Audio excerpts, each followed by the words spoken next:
leave the whatever link. Good morning. Good morning. Yes, I will look into it. No, Sir. no, so I would, once he sends me his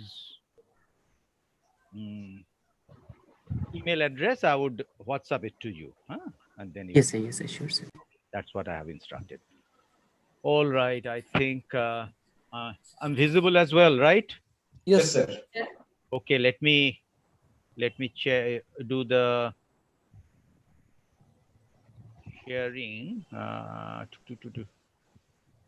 Yes, all right. Let's start. Thank you. And I apologize. I had to attend to certain urgent things. So, but we are not too late. Let's get started.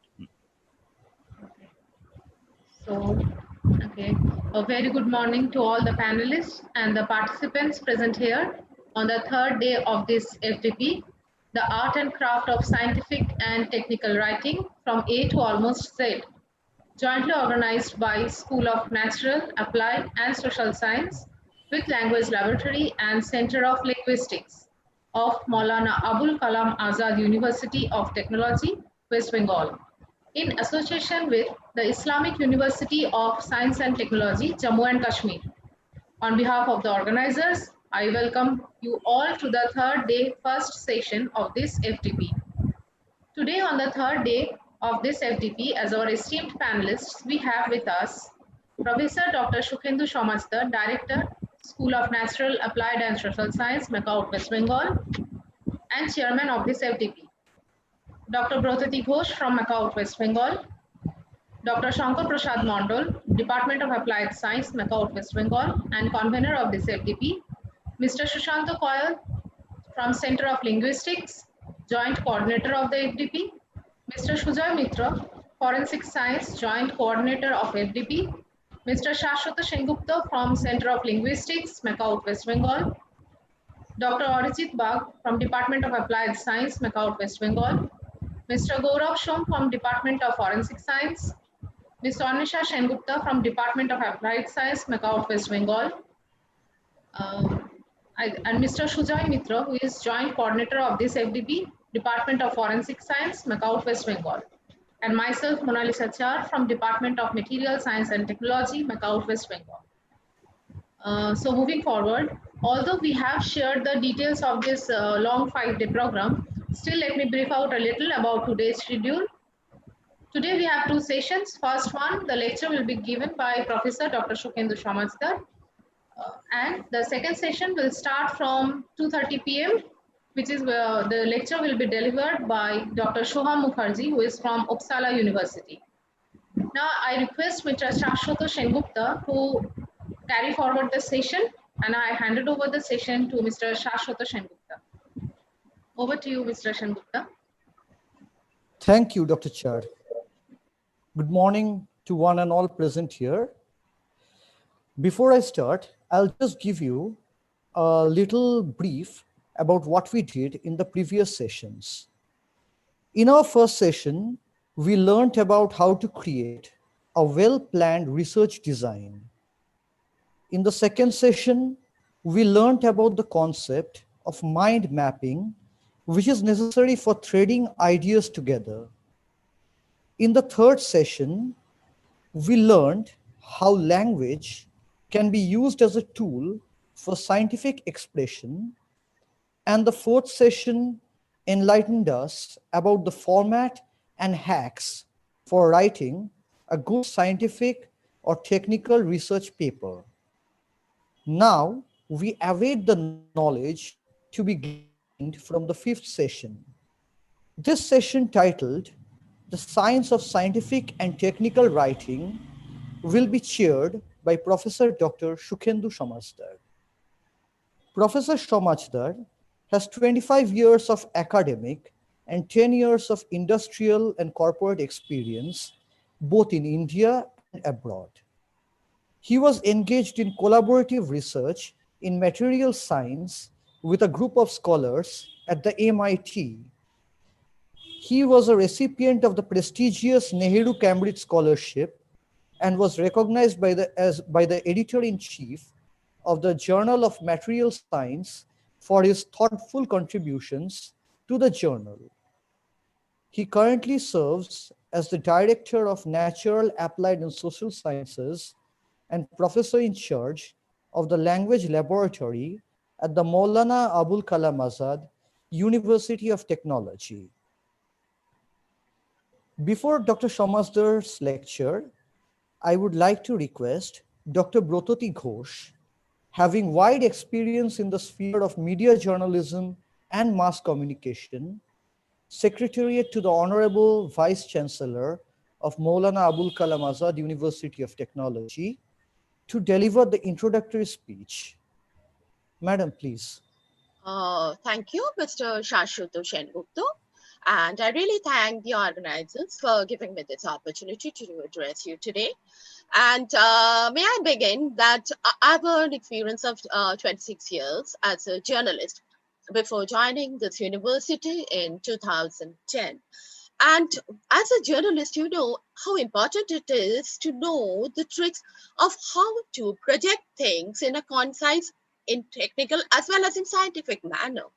And really, as a journalist, in 2002, I got the privilege of visiting Bangladesh with Priya Ranjan Dashmunshi. And as a government accredited journalist, I had to report the whole discussion that was held between Priya Ranjan Dashmunshi and Sheikh Hasina, that in those days regarding share of Teesta water. And you know, you all know at Teesta, this sharing of Teesta water has a big history behind it. And we were given only 20 minutes to prepare a report and send it by Bangladesh embassy to India. And just in those days, we didn't have internet to help us out. And I know how difficult it is to give a concise report. And I really thank the organizers that they have taken this task of helping us out. Though with experience, we learned a lot of getting things done now. And as you have said, I belong to the Vice Chancellor Secretariat, and where I have to report things practically every day, not only on one topic, but on various topics, and especially these governing bodies reportings, where I need to be very conscious as well as maintain all the technicalities that is required to be maintained while reporting all these things. So I would say that the task that has been taken up by the organizers, especially in today's time, where in internet we have ample of information available, but how to find them up in a scientific and technical manner, that is important, because the more information you have, the more confused you get to jot it down. So that way, once again, I thank the organizer. And today, as you heard, we have a speaker, Professor Dr. Shukhendu Shamasdar, who is, I think he needs no introduction, as he is the director of the school and professor in charge of the language laboratory we have in our university. And he is going to address the August gathering. And I wish him all the best. And with that, I just hand over by the session to Mr. Shashwat Sengupta. Thank you. Thank you, Dr. Ghosh. Now, before we begin the session, in my own, to the best of my abilities, I'll just try to give a brief introduction about what the lecture is going to be on. Science, as we all know, is the basis of life. Making an article attractive to has a science behind it. The usage of visual aids like illustrative charts and checklists often enhances the quality, consistency, and efficiency of a document. As the English proverb says, a picture is worth 1,000 words. Professor Dr. Shamasdar's lecture will vividly depict the science which can be put to use to add a classy touch to scientific and technical writing. Now I request Professor Dr. Shamasdar to take over from here. Sir, please. Thank you. Thank you. Since I was about 5 minutes late, let me spare no time getting directly to the topic. Allow me to share my screen.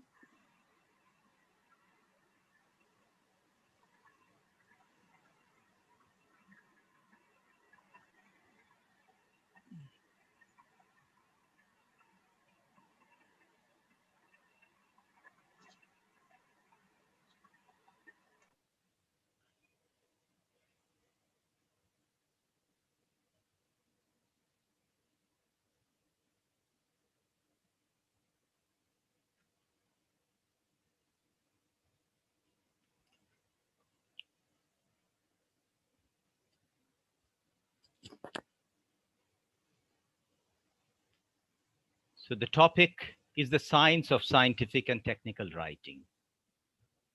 And I owe us all to explain what is meant, what is the connotation of the word science. But before that, why? Why are we engaged? Should we care? What's in it for us in spending our time in sessions like this? Well, you could see how English is growing in importance. These are the recent trends of journals which are in English language. Pretty much every part of the world where English is not the first language, the importance of English is increasing. English is the lingua franca of scientific and technical writing. Therefore, that we are conducting the session in English is justified. Next, all of us who are joining here are somehow or other associated with education and science and technology and profession. And we are involved in research. And yesterday's presenter, Dr. Shayantani Bhattacharya, made a very apt observation that research is not complete until it's written up. Therefore, writing up research in the form of manuscript, thesis, dissertation, projects, reports, proposals, and getting them published is critically important. So we need to be aware what are the reasons why it may not be, your manuscript may not be accepted. So among the top six reasons, we find flaws in study or design or research design and poorly formulated research. That was the topic that was handled the first day. Then number 4, here number 2 is poor writing and organization. Now the aspect of organizing the ideas was again addressed in the concept mapping and idea management session on part of the session 2, or the afternoon session of first day on 2nd of November. We would be addressing it again today because we do not want our manuscripts to be rejected one after the other. Once in a while, they will be rejected or there will be reviewers' comments and we have to redo it. That's part of life. But the objective that that with which we are conducting this session is to reduce the number of rejections, reduce the number of adverse comments, reduce the number of iterations of your thesis and dissertation, increase the likelihood that your proposal is approved and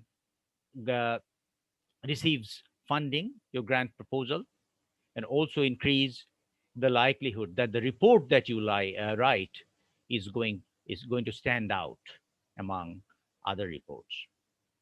There are language and spelling issues which are there, which are which are among the top reasons of rejection. Those things nowadays with the spell checks and all that, if you're careful. But the language part again would be something addressed here today in this session. And the afternoon session today would by Dr. Soham Mukherjee of he's a research scientist at Uppsala University in Sweden. He's going to help us with his experience of how to make and organize visual elements, that is graphs and charts and tables and the like. So we have reasons to engage in today's deliberation and observations and presentation, if you will. Now let's start with if only. Language, or correct usage of language, correct construction, correct structure, changes meaning. The whole objective is to be able to say or write what I mean.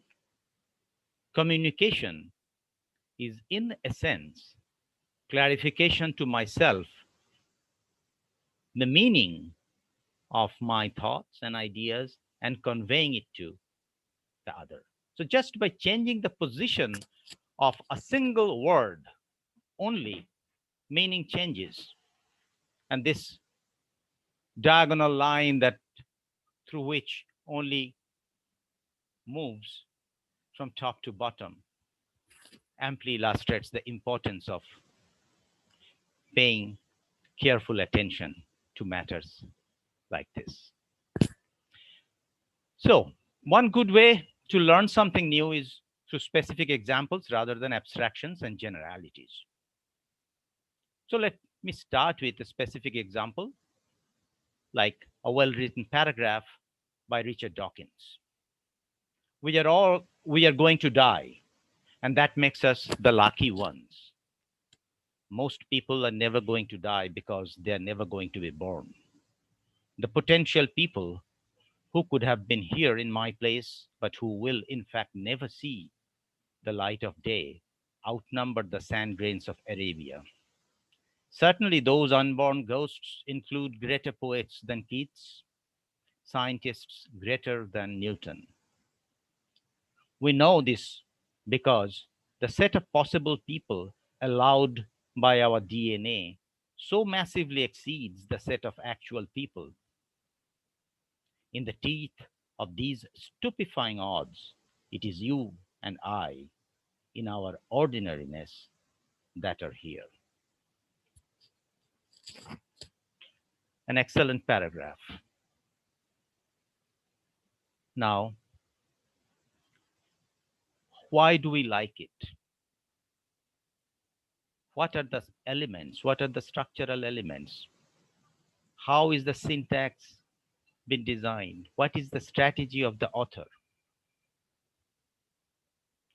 Can we ourselves write something which may amount to about 10% of the quality of this? These are the questions. Now, there are ways of learning, inductive learning, that is reading passage after passage after passage and trying to emulate. However, that is time consuming. So we face the chicken and egg problem. Should principles of theory come first, or should practice or examples? Or so this is a debate that is going on forever between inductive and deductive approaches to learning. So like golden mean, we would adopt, we would compromise, we would do both, take a composite or hybrid approach to this. So first I started with a piece of an excellent, of a passage or a paragraph, which is a highly acclaimed paragraph written by Richard Dawkins, who is a very famous scientist in his own right, as well as an extremely celebrated science author. It is taken from Unweaving the Rainbow, one of his earlier books. Now, in order to understand what constitutes, how good constitutes excellent paragraphs or excellent writing, what are the elements?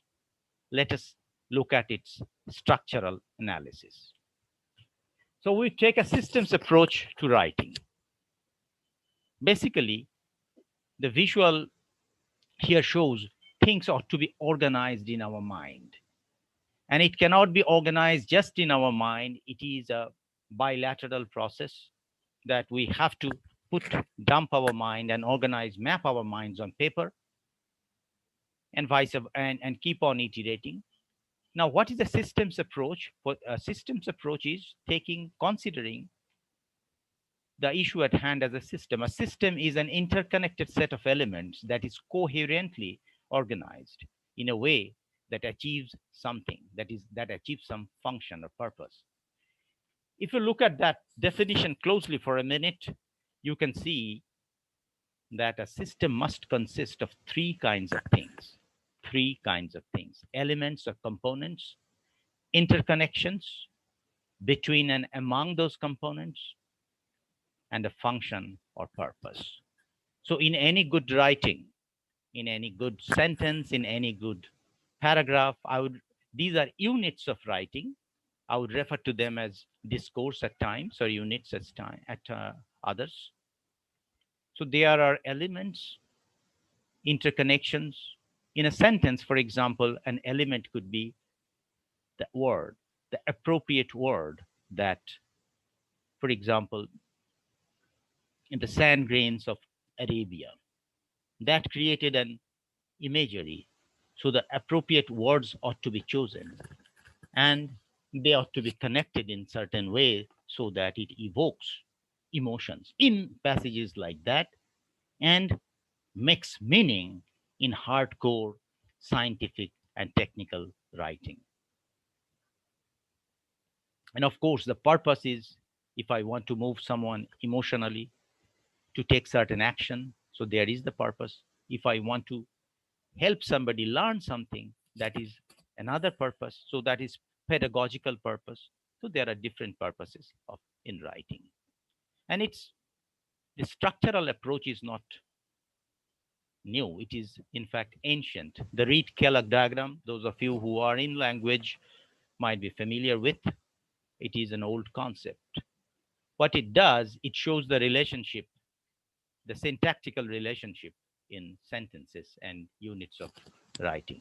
So in the epic Mahabharata, Arjun killed his brother. So what is the essence? Basically, the essence goes along the spine. Remember, those of you who attended the mind mapping session, there was something called Ishikawa or fishbone diagram. These are very similar to those. These are actually that. So here you have the mainstream, the main topic, the main thesis, and they are contributing, they are qualifiers, they are specifiers, embellishments, whatever term you feel like using to help you understand. So this basically gives us the structure of writing. We are getting into how to analyze the structure of writing. So any discourse, a discourse could be a book chapter, a speech, a paragraph. Now, any discourse, there are different components. And the elements are thesis, that is the main point, unity, that is how they are held together. So if I am building with bricks, I need mortars or the joints.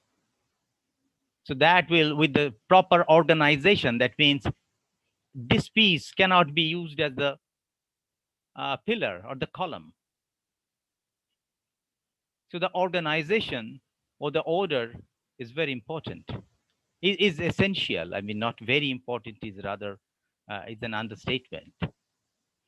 Everything actually, organization is the principal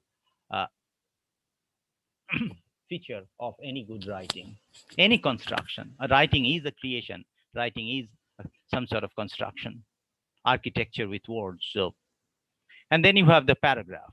So the paragraph, the analogy is this thing is the paragraph. And there are beginnings and ends, which are how you begin a paragraph and how you end a paragraph. Recall the one that the beginning was quite stunning, actually. We are going to die, and that makes us the lucky ones in the passage that I shared with you.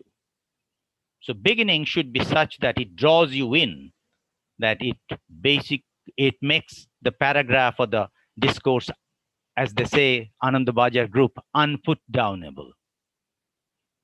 And these transitions are the motor that you use to link one element, one different structural element with another, one sentence to another, one word to another, one paragraph to another, from the pieces to the whole.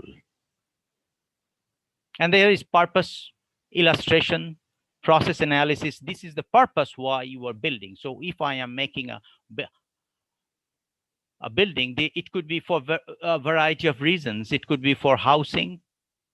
It could be a school. It could be for the purpose of being a neighborhood market. It could be a go down. It could be an airport.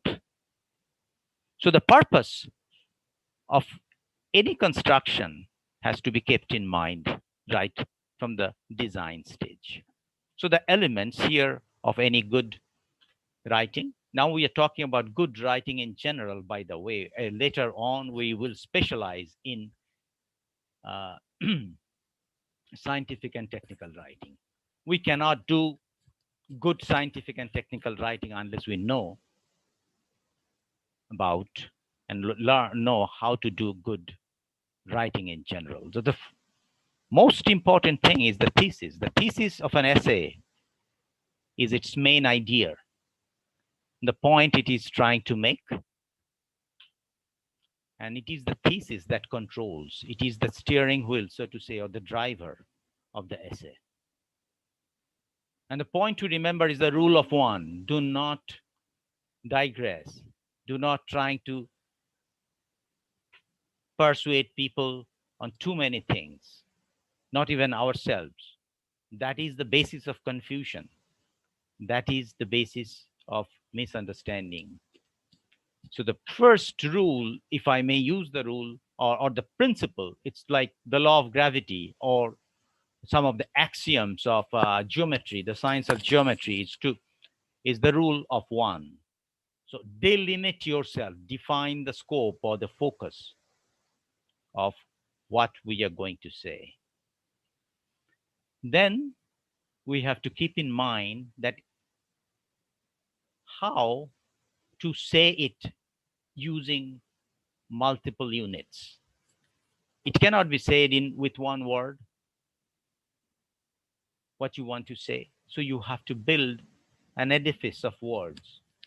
So for the first level, it is the sentence. So in a unified essay stays within the limits of its thesis. The main idea should be clear and no digression. So what we have to keep in mind to delimit ourselves, to focus ourselves and not to digress. Then comes the central part, the heart of the matter in writing is organization. In an essay, ideas and information cannot be presented all at once. That is hardly there is anything that has been conveyed with one word. There might be, for example, eureka, but those are exceedingly rare. So we have to organize, we have to arrange the words in some order. We have to arrange the sentences in some order to convey, to clarify, first of all, what we mean, and then convey it to others who follow the same standards. So that order is the essay's organization. And we can order in different ways. For example, if I'm giving you direction how to come from, say, in certain, let's say, Esplanade to Kalyani, to the MAKAUT campus in Harinkata. So I will describe it, if I am good at giving direction, proper spatial order. That means to go from this direction, from here, this is the landmark to that, etc., etc. Then temporal order or time order. So chronological order. In many cases, if I'm going to report an event, there chronological, some development, chronological order helps. History often is narrated in chronological order. But the most important as far as scientific and technical writing is concerned is logical order. That order that lends itself amenable to reason. So order of importance, for example. So we start with something very important, then gradually move to the least important, or vice versa. Similarly, order of familiarity. So let us say you are working with, I'm supposed to write an essay on some zoological aspect. So I would give example, the one that is most familiar. Maybe on chimpanzees or gorillas, and then go to bonobos, which not too many of us might be familiar with. So from familiar to the most to least familiar is an order that we human beings, our minds are designed to receive favorably. Then specific to general. That is the inductive approach. That is, I first see certain examples, different cows. That's how we learn that they're quadruped animals. They kind of sort of look the same. And then generally, gradually, we form the idea of cow. So from proper to common noun. So that is specific to general, and then general to specific. These are some of the orders of logical orders. And there are logical fallacies, which I will touch upon later. Paragraph is basically the unit that we have to pay. That is the unit of reference, let me put it that way, in our writing.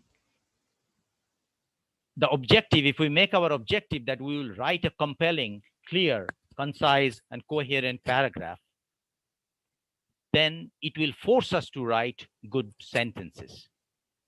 And then such paragraph after paragraph will eventually become a good essay. So within an essay, the paragraph is the most important unit of thought. So this is, remember it, again here, the rule of one prevails. One idea adequately should be developed in a paragraph. And it has to be unified. There should not be any digression.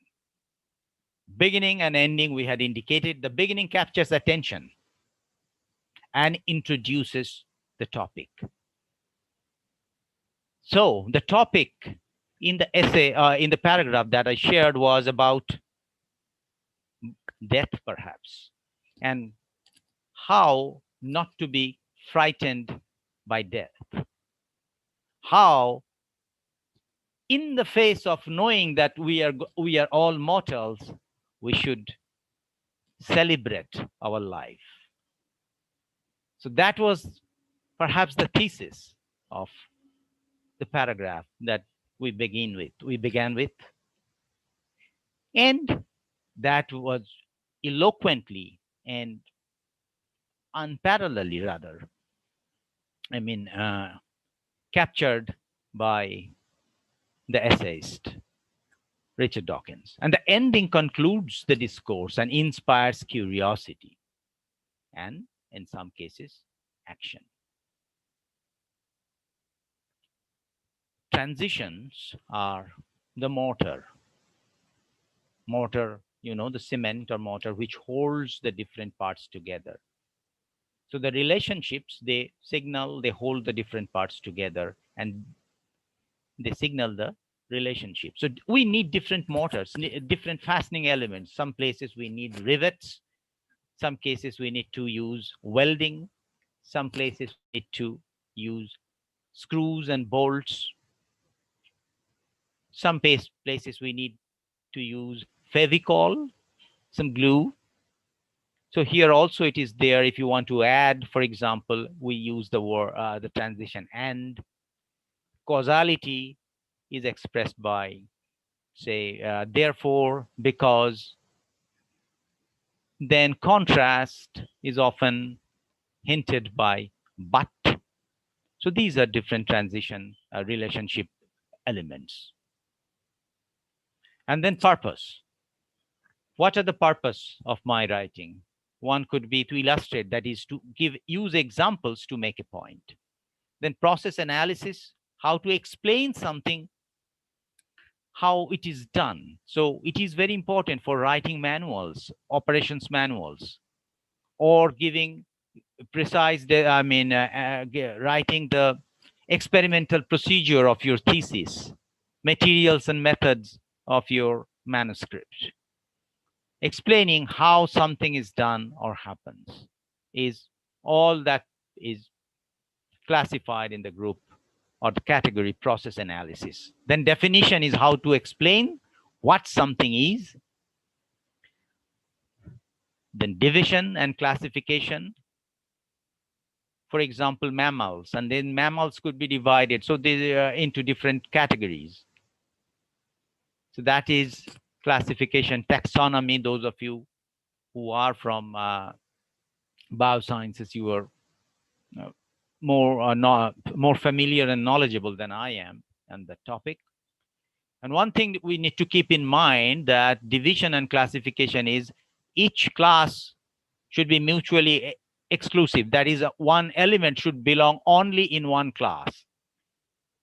And the classes should be collectively exhaustive. That is, every element should be assigned to some class or the other.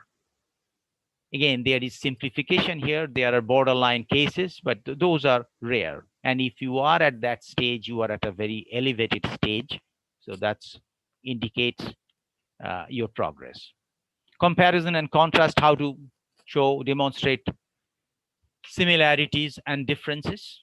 Cause and effect, the cause of an event or effects of an action. Argument is basically bringing somebody to think along the line of your thinking, persuading somebody. So we need reason and logic in scientific and technical writing.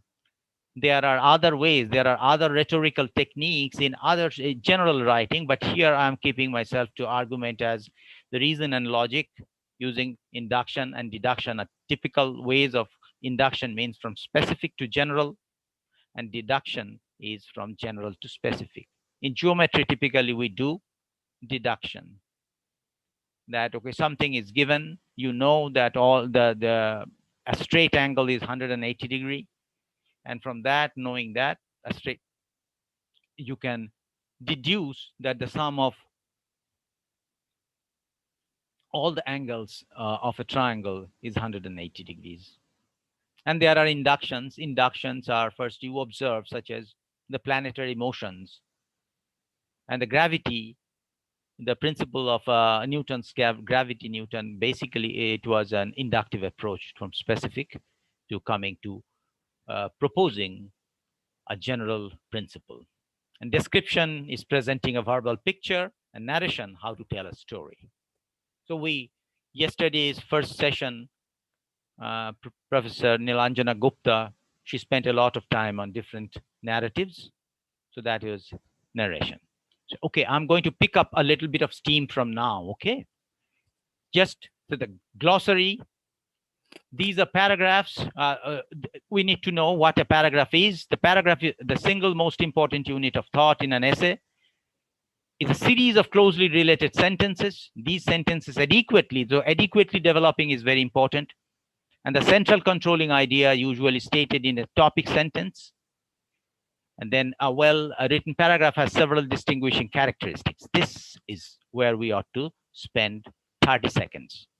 Clarity is crucial. Clearly stated or implied topic sentence, adequate development, unity, coherence, and an appropriate organizational strategy. Like how are you going to, depending on the topic, you decide how are you going to organize, what order. So is it going to be order of, for example, giving a direction, it ought to be spatial order. Then unfolding of an event, it has to be temporal order, then logical order. And what do we mean by coherence? These we need these terms because otherwise we would not have the vocabulary to discuss what we are going to discuss later during this session. So this is introducing us to the essential vocabulary. Coherence is a quality of good writing that results when all sentences, paragraphs, and longer divisions of an essay are naturally connected. So natural connection, it should feel like they came to existence like that. So that sense of unity is imparted by coherence. It ensures that readers will grasp the topic, get the point, keep track of the players, and see how one idea follows from the other. Then parallelism. Parallel structure is the repetition of word order or grammatical form, syntactical form, either within a single sentence or in several sentences that develop the same central idea. Example, Franklin Roosevelt's, I see 1/3 of the nation ill-housed, ill-clad, and ill-nourished. Then exposition. This is another term to keep in mind. The exposition is one of the 4 basic types of prose. The other 3 are narration, description, and argumentation. So, but most of the time, the purpose of or the style that we are, the type of prose that is used by people who are writing scientific and technical content is exposition. So we need to, the purpose as scientific and technical writers is to clarify, explain, and inform. Then what do we mean by example? It illustrates a larger idea or represents something of which it is a part. For example, if I say a crow when talking about birds, so the larger idea is birds, and then one example of a bird is a crow. So it is a basic means of developing or clarifying an idea. What it does is it helps the reader to see, quote unquote, to see what the writer means. So giving examples is seminal. So an explanation without examples is no explanation at all. Then we come to focus. That's basically a voluntary delimitation that the writer gives to his or her subject. That is, the writer decides on his or her own that, no, this is where I'm going to focus. There are other things, yes.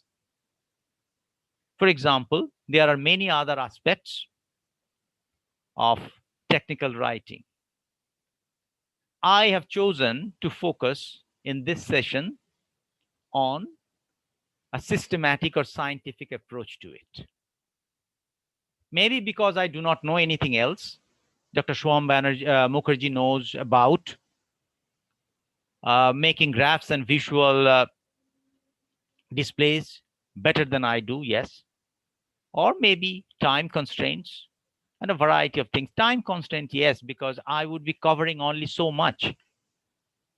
Even within this topic, given hours, I could have covered more. Given days, I could have covered more. The way on this, when I teach a course over a semester, then the scope is much larger. Here, the focus is I am deciding. It is voluntarily, deliberate choice by the writer, not imposed. That's very important. Then the final point is logical fallacies. Basically, when there is an error in reasoning, it renders an argument invalid. There, I will illustrate those when we run into them in the examples that will follow. A fact, what is a fact? It is something, it's a piece of information that is verifiable or reproducible. Anything else cannot be called as fact. So please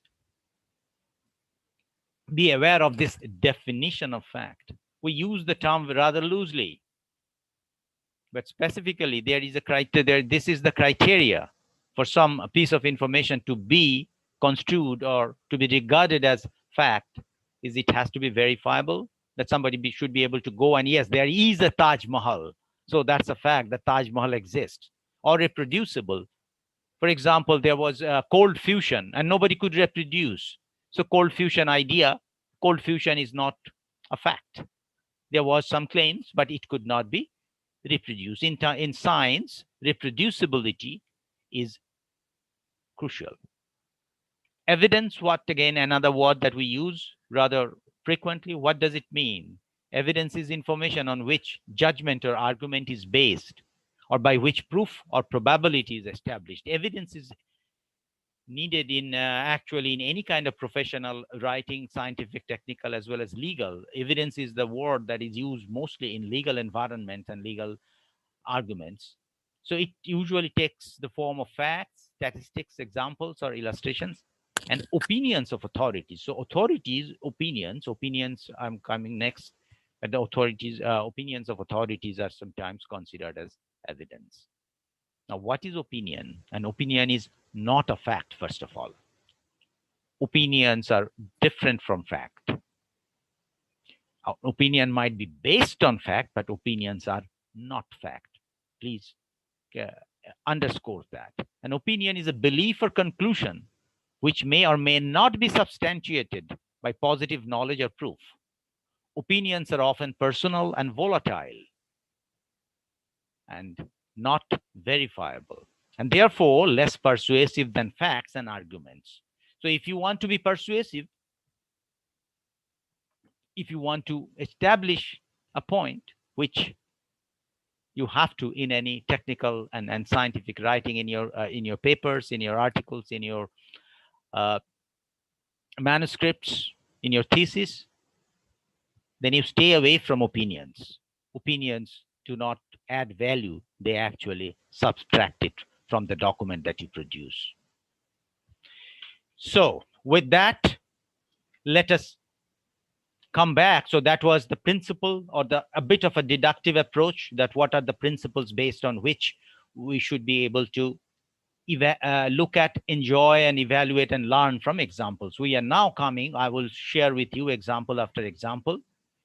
And what I would suggest that you try to see how those elements that we had discussed, the beginning and end, the topic, the thesis, the organization, the relationships with the transitions, the unity, how they hold, how they apply in these passages. These are passages taken from great writers. This is the one taken from the book, the very first page of the book, Sapiens by Yuval Noah Harari. About 13.5 billion years ago, matter, energy, time, and space came into being in what is known as the Big Bang. So this is the topic sentence. So this is what is introducing what is going to be talked about. And then comes the conclusion. The story of these fundamental features of our universe is called physics. So in the concluding sentence, physics is being defined about 300,000 years after their appearance. Matter and energy started to coalesce into complex structures called atoms, which then combine into molecules. The story of atoms, molecules, and their interactions is called chemistry. About 3.8 billion years ago, on a planet called Earth, certain combined to form particularly large and intricate structure called organism. The story of organisms is called biology. About 70,000 years ago, organisms belonging to the species Homo sapiens started to form even more elaborate structures called culture. The subsequent development of these human cultures is called history. Now, I hope you are identifying features such as parallelism. Every paragraph starts with about so many years ago. So this helps us get the point. Then beginning and ending. Then the unity. Every paragraph has the unity, and the entire discourse has the unity as well, that how physics, chemistry, biology, and history, culture, they are connected. They make the whole of the human experience. So that is the unity that is being conveyed, the human pursuit of the mind that is conveyed through this passage. Let's go to the next one. I have, by the way, I have organized these passages in certain order. Please pay attention to that. Try to figure out if you can. I would disclose that later on, because at this stage it doesn't make sense. But I would please try to keep, if you can, inductively through the experience, from your experience. I mean, you can identify, you can sense that there is some order.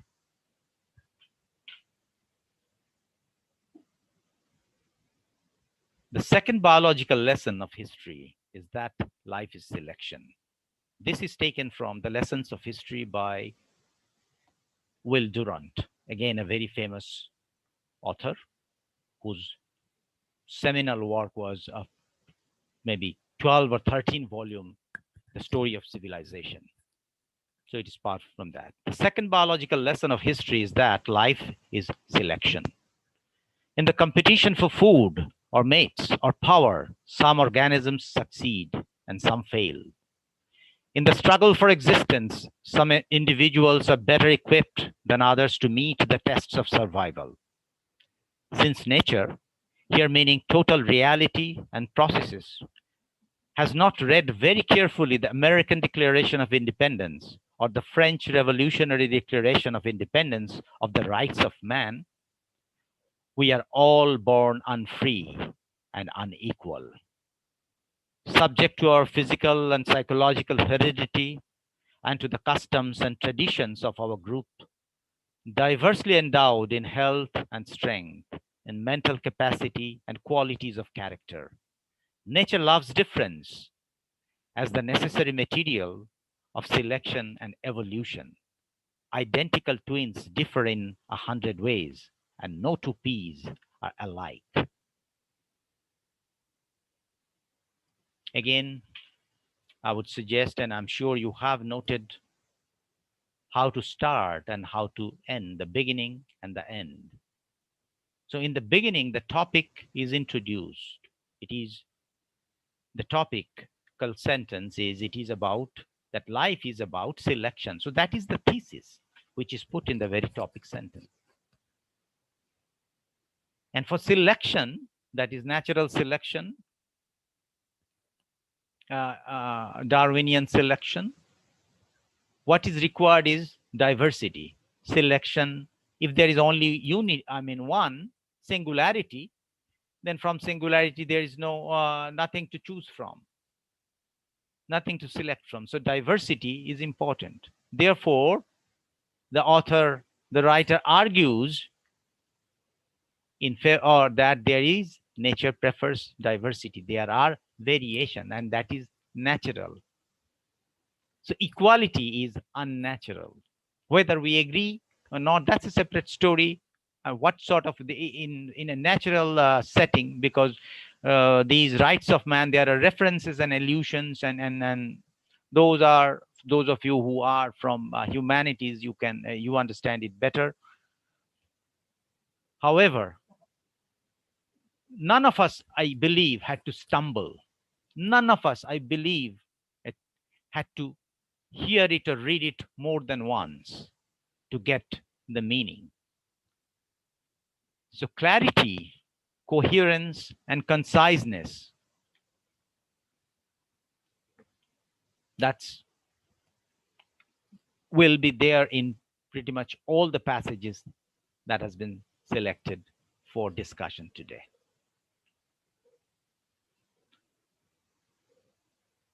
Identical twins have exactly the same genetic code as each other. They share the same womb, and usually they are brought up in very similar environments. When we consider this, it doesn't seem surprising that if one of the twins develop schizophrenia, the chance that his or her twin will also develop the illness is very high. In fact, we have to start wondering why it isn't higher. Why isn't the figure 100%? It is taken from the book by Siddhartha Mukherjee called Gene. Here, it raises a question. It forces us to think that we were taking something for granted without addressing the logical fallacy. We call them identical twin. If it is identical, then everything should be exactly the same, but everything is not. What could be the reason behind this? Or at least we should use the word identical twins in the qualifier identical in this case is not is somewhat different from what it actually means. So the connotation of the word identical in this is different from its denotation that it has to be exactly the same. And see how the argument has been built one after another.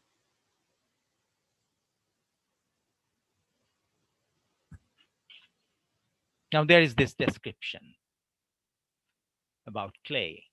Clay is a mixture of finely powdered minerals and water, like sand. Here now what is happening? Okay, let me read it out and then I would come to it, the different elements separately. Like sand, these mineral powders are the result of the eroding action of the wind and water on rocks, and are in fact tiny crystals. Clays are formed often in riverbeds, where these eroded minerals are washed down from mountains, settle on the riverbed, and form a squeegee soft dough. Different mixtures of minerals result in different kinds of clay. In the case of terracotta, the crystals are usually a mixture of quartz, alumina, and rust, which gives the terracotta its red color. This is a description or process analysis, the process of formation of clay. So that is the purpose of this this passage. Here you see the word this like, what it is doing. It is adding like similarity. So this is a relational, this is a transition word here. And then there are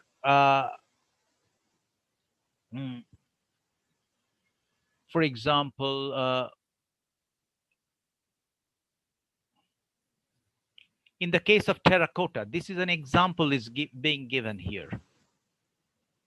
Then words like squeegee soft dough, these are also illustrative words so that the reader can get a feel, get to see in his or her mind. So the elements and the purposes that we discussed, or at least we were exposed to in the beginning of this session, they are in operation. Not all of them in identical ways, but they are in operation in excellent ways in these passages. Look at the beginning. Eating an apple is an immensely complicated process. This is taken from a very famous book by Carl Sagan called The Cosmos. Eating an apple is an immensely complicated process. In fact, if I had to synthesize my own enzymes, if I consciously had to remember and direct all the chemical steps required to get energy out of food, I would probably starve. But even bacteria do anaerobic glycolysis, which is why apples rot. Lunchtime for the microbes. They and we and all creatures in between possess many similar genetic instructions. Our separate gene libraries have many genes in common. Another reminder of our common evolutionary heritage. Our technology can duplicate only a tiny fraction of the intricate biochemistry that our bodies effortlessly perform. We have only just begun to study these processes. Evolution, however, has had billions of years of practice. DNA knows. What an ending. So this passage is particularly notable for the beginning and the ending. And here you note the word however, that is a relational word or transition word which used for contrasting. Like in the previous one, that was similarity, and this is used for differences, for contrast. Again, look at, we talked about apple being a food, not only for us, these implications are there that apple is a food, and it is also for microbes.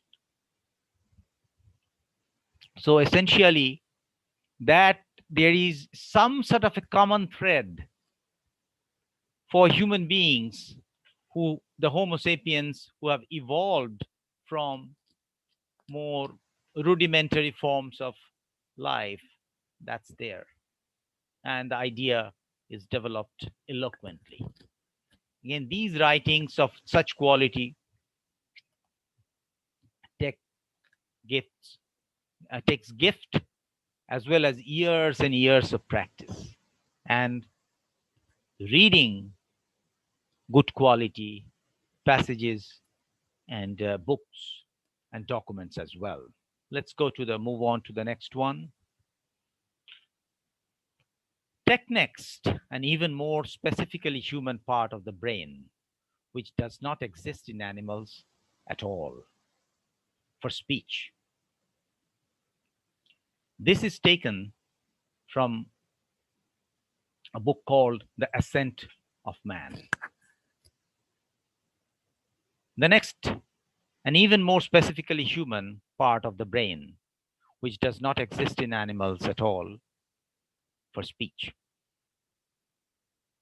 That is localized in two connected areas of the human brain. One area is close to the hearing center, and the other lies forward and higher in the frontal lobes. Is that pre-wired? Yes. In one sense, because if we do not have the speech centers intact, we cannot speak at all. And yet, does it have to be learned? Of course it does. I speak English, which I only learned at the age of 13.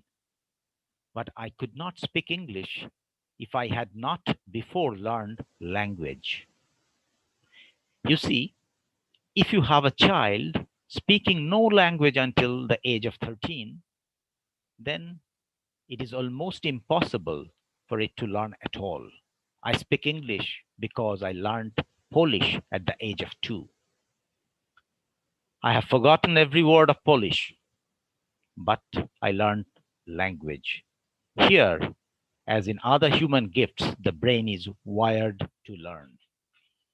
First thing to note is the style. This is written, it doesn't sound formal. This is somewhat of a conversational style, and actually this was transcribed from a very famous BBC television series with the name The Ascent of Man. See some of the sentences. For example, I speak English because I learned Polish at the age of 2. Now here this is causality, and if I had stopped there, if the author had stopped there, I speak English because I learned Polish, it would have been incomplete.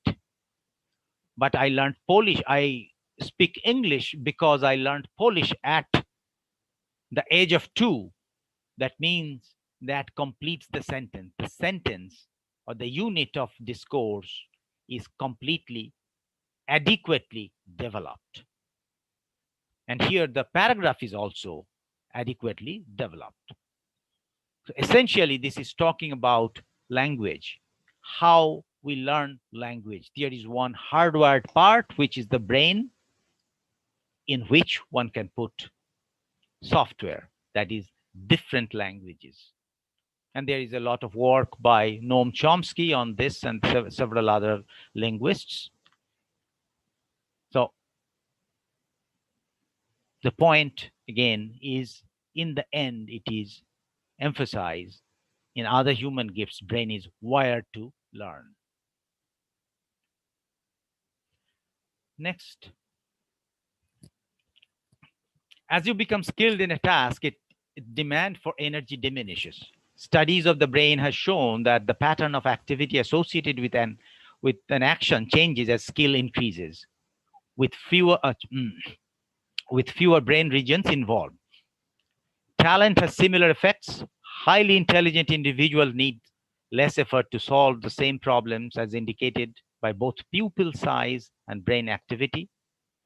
A general law of least effort applies to cognitive as well as physical exertion. The law asserts that if there are several ways of achieving the same goal, people will eventually gravitate to the least demanding course of action. In the economy of action, effort is a cost, and the acquisition of skill is driven by the balance of benefits and costs. Laziness is built deep into our nature. Again, what I find, if I have to choose a single element here from this essay, I am struck most by its ending. In the neoclassical system, now I'm gradually changing topics. I'm sure you have realized that. Now it is a reference to, it's in the area of economics. It is from a book by Galbraith. In the neoclassical system, consumption is generally flawless, a generally flawless thing to be maximized by any honest and socially benign means. It is also a curiously trouble-free enjoyment. Thought must be given to the selection of goods and services. No problems arise in their use. None of this is true. And what is omitted from view deeply shapes the patterns of individual, family, and social life. This omission and the circumstances which lie at the back of this myopia must now be examined. They are matters of no small consequence. Now we come to a bit of investing in the finance. Those of you who are from business might find it more relevant. Investing consists of exactly one thing: dealing with the future. And because none of us can know the future with certainty, risk is inescapable.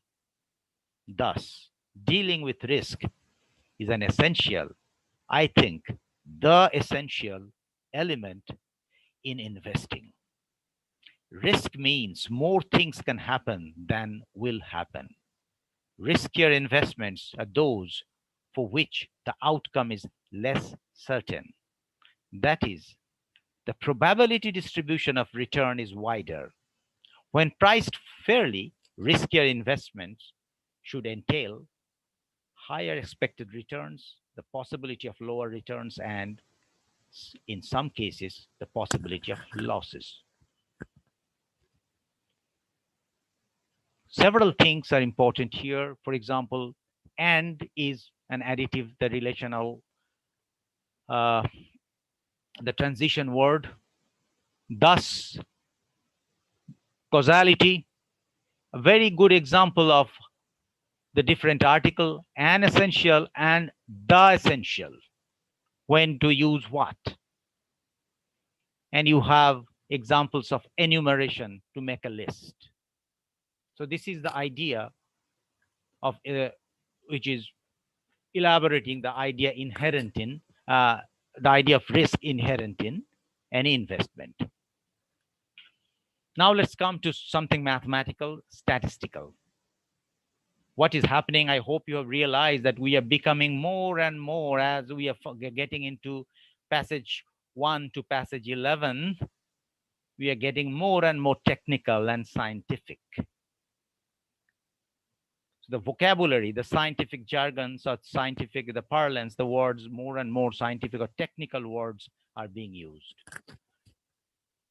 Here, the statistical idea of causation is not strictly deterministic. When we say that X causes Y, we do not mean that every time X occurs, then Y will too, or that Y will not occur if X occurs. We simply mean that if we intervene and force X to occur, then Y tends to happen more often. So we can never say that X causes Y in a specific case, only that X increases the proportion of times that Y happens. This has two vital consequences for what we have to do if we want to know what causes what. First, in order to infer causation with real confidence, we ideally need to intervene and perform experiments. Second, since this is a statistical or stochastic world, we need to intervene more than once in order to amass evidence. So again, what is the main idea? What is the thesis? This is an exposition. This is trying to explain what is meant by causation, especially statistical idea of causation. It is not simple. What causes what? The meaning and implications of that is not simple. This is an exceedingly complex idea that has been put together so clearly and so comprehensively and eloquently. That is beyond praise, I guess. The final one in this, again, is from this one was from a book called The Art of Statistics by Spiegelhalter, who is the current president, I think, of the Royal Society of Statistics. This one again is from the book The Gene by Siddhartha Mukherjee. Normal cells could acquire these cancer-causing mutations through 4 mechanisms. The mutations could be caused by environmental insults, such as tobacco smoke, ultraviolet light, or X-rays, agents that attack DNA and change its chemical structure. Mutations could arise from spontaneous errors during cell division, and mutant cancer genes could be inherited from parents, thereby causing a hereditary cancer syndrome, such as retinoblastoma and breast cancer that goes through families. Or the genes could be carried into cells via viruses, the professional gene carriers and gene swappers of the microbial world. In all 4 cases, the result converged on the same pathological process, the inappropriate activation or inactivation of genetic pathways that controlled growth, causing the malignant, dysregulated cellular division that was characteristic of cancer. Now, I'm aware that you might be thinking, what is the point of reading so many passages? But good writing, we learn from reading, from good examples. These are 12 examples which, whether you are aware or not, consciously or subconsciously, has seeped into your mind. It has helped us develop some sense of quality, what we mean by when we say good technical and scientific writing. These are examples of such. So it was not a waste of time, believe you me. All of them were clear, concise, complete, and correct. It was not jumbled like spaghettis here, but like a stack of arrows, which has a clear purpose and an order.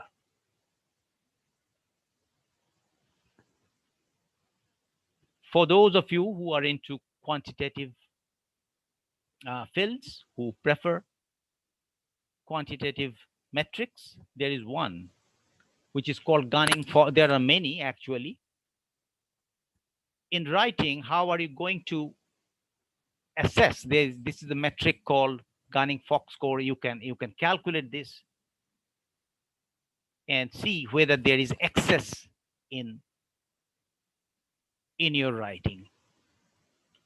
So here, conciseness, a measure of the conciseness comes from this Fox score. So in writing, in good writing, it is often less is more. And now, this is the passage again that I started with. See the difference from the last one, on the last couple of ones. Try to sense it.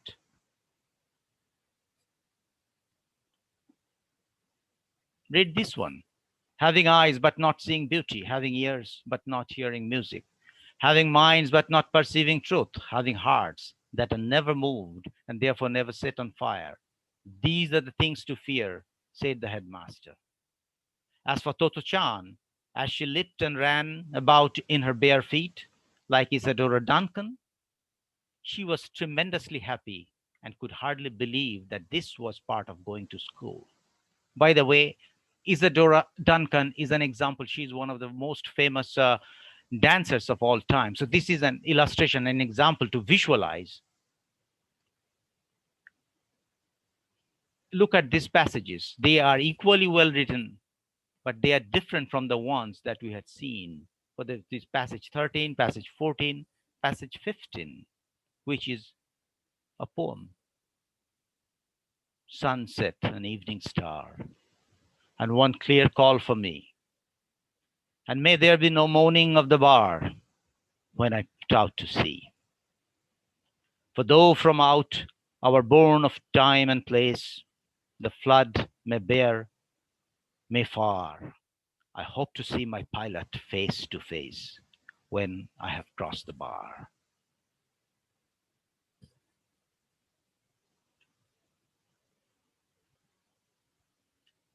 So these last three are not technical or scientific writing. These are good writing, but there is difference. What is the difference? The difference is these three are, this is to some extent, this is a little bit more extent, to a more greater extent, and this is perhaps among the three the greatest extent. These are open to interpretation. So literature writing, non-technical writing, fictional writing, if a creative writing is open to interpretation. This passage, this poem is evoking different feelings in the different individuals today that we are taking part in this session. However, the previous one, this one, pretty much all of us, if we make sense of it, we made the same sense of it. There is this uniqueness which is critical, which is central to the idea of scientific and technical writing. So there is good writing. There are all the things that we talked about in the element and purpose, and there is this additional peculiarity in scientific and technical writing where it has to be unique. And again, I show you this because the power of the word,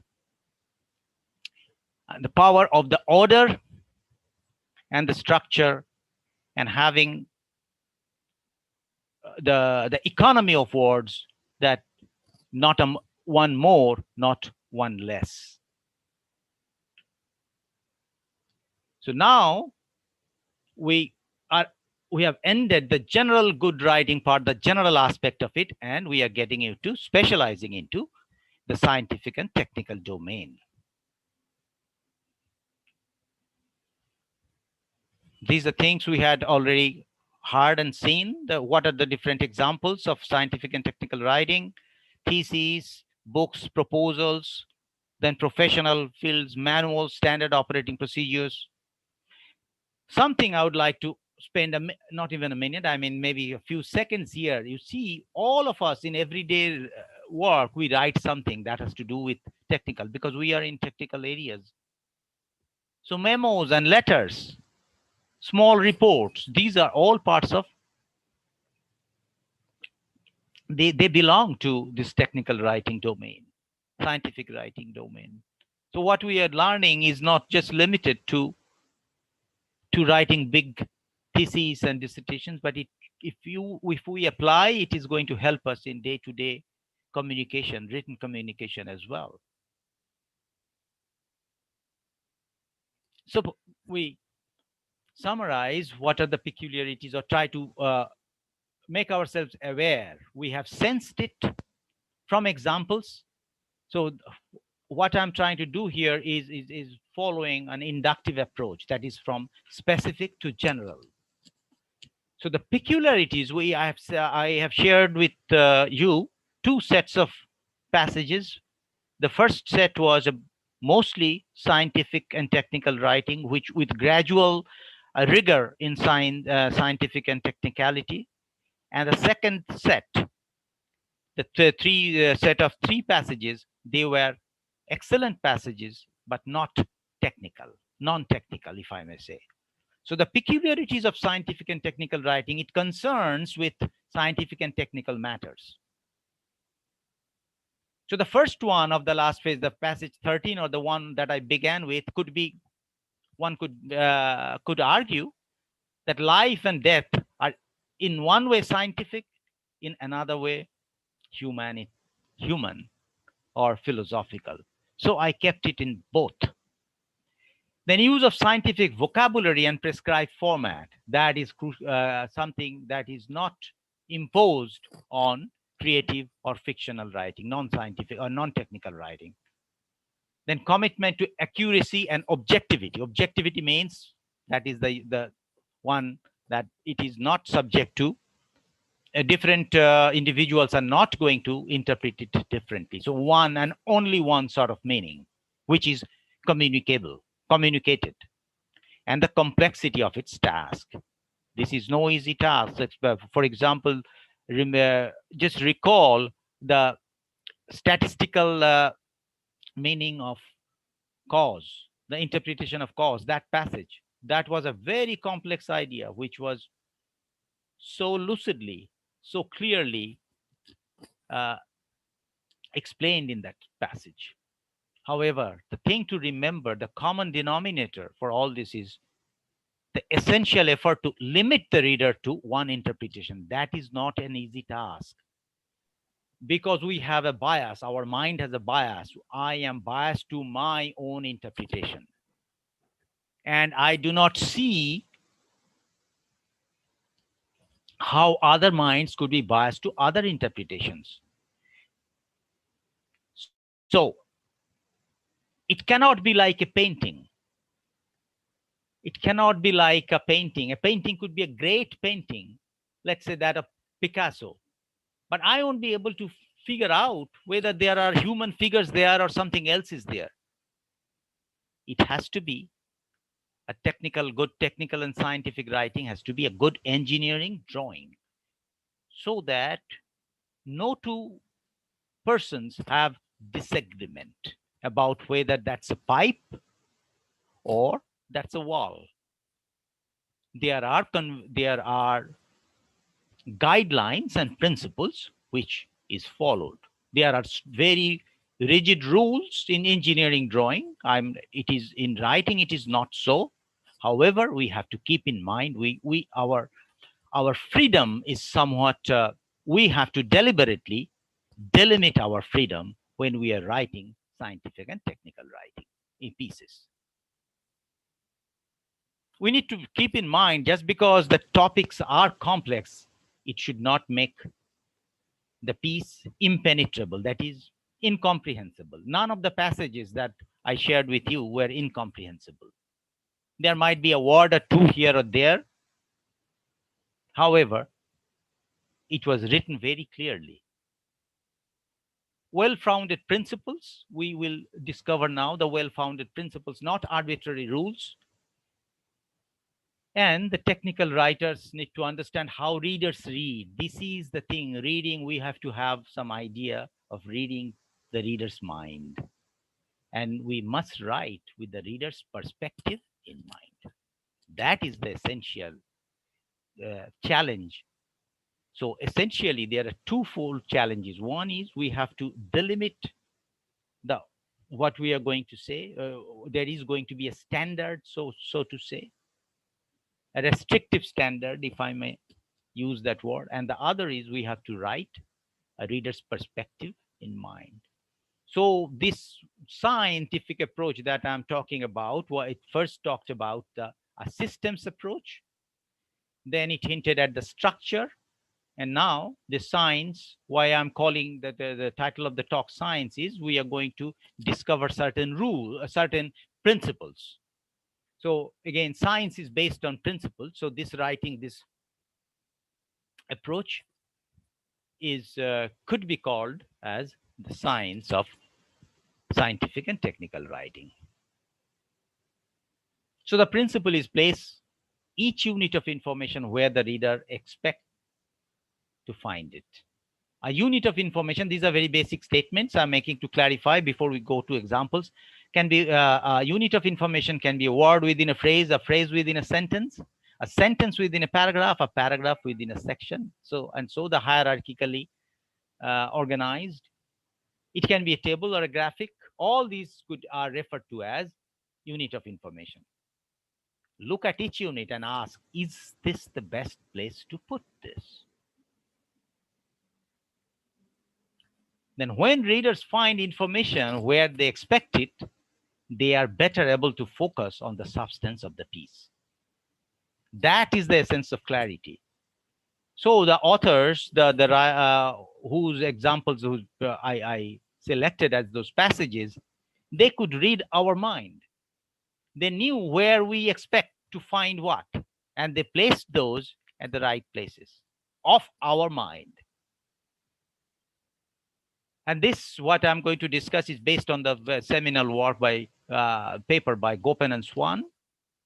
They lay out specific principles on how to fulfill readers' expectation. And I'm going to show you, give some examples related to statistics, which is not a very easy subject to write about. So what is the topic and the stress position? The topic position means it introduces the topic. So typically it is the beginning, and the emphasis comes in the end. For example, DNA knows, that was in the end. So that was talking about our genetic library. So the emphasis is in the end. That is called the stress position. And typically topic means what we are going to talk about. That is the topic position. Let's take the first example. Bootstrapping can also be used to estimate standard errors. And standard errors can also be estimated using bootstrapping.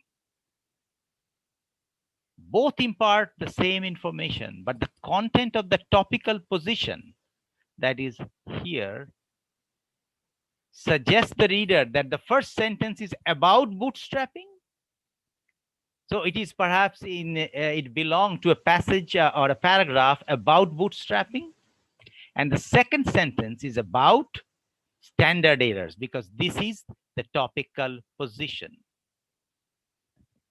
The topical subject is typically old information. That means this is what the reader has already been introduced, and linking back to the previous sentence.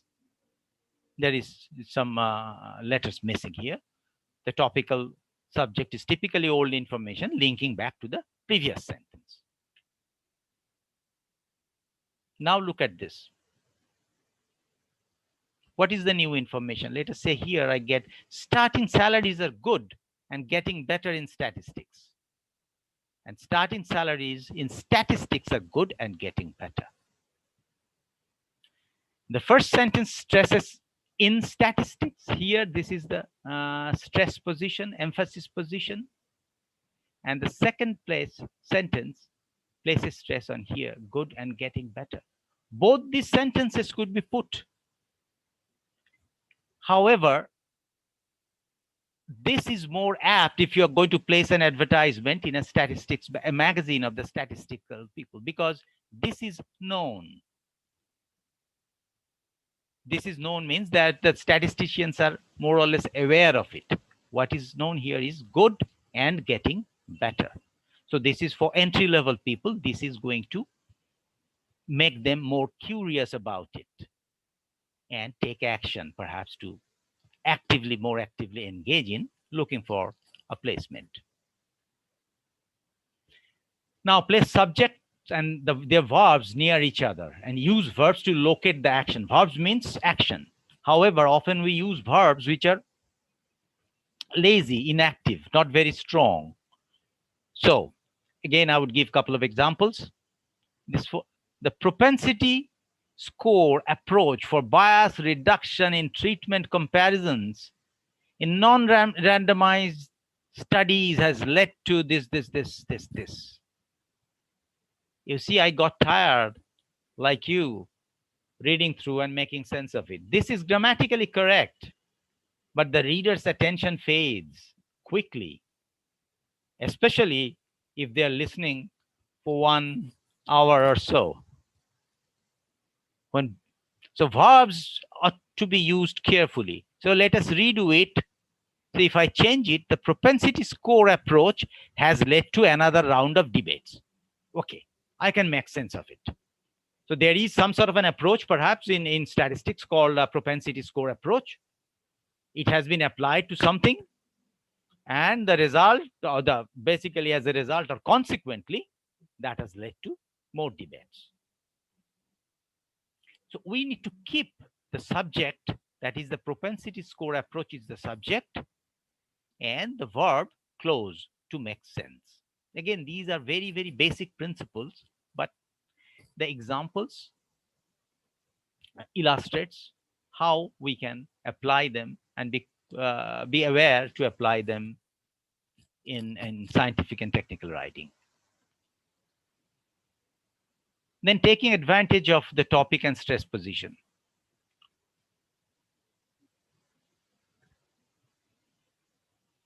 So if you see the verbs led and make are kind of lifeless.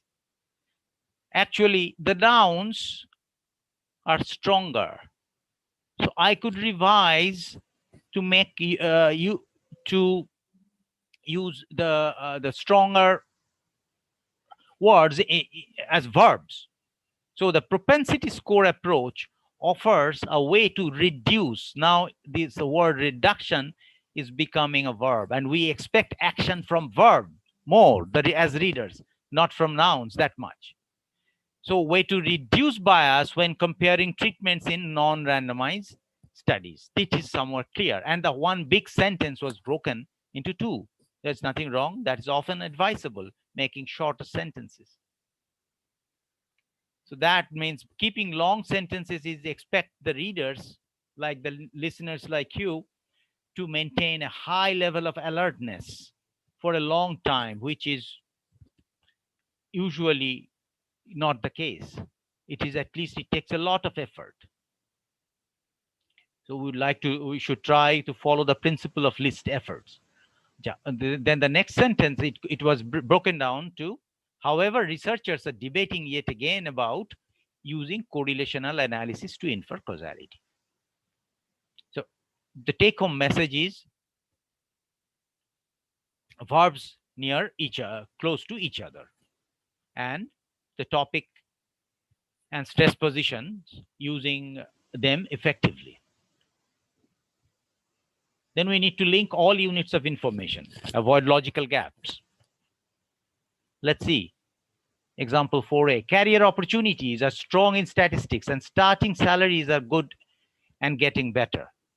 Statisticians who have strong oral and written communication skills are most successful. These two are not really logically linked. So if I change it, career opportunities are strong in statistics and starting salaries are good and getting better.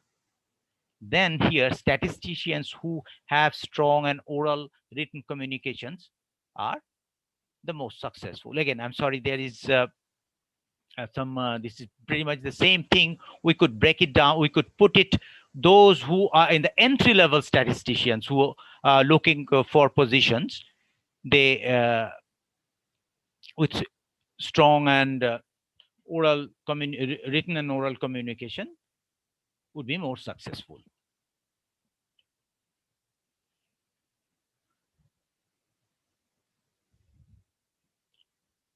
This leads us to the 3C framework, the context, content, conclusion. Context is shown in blue, content in black, and conclusion in red.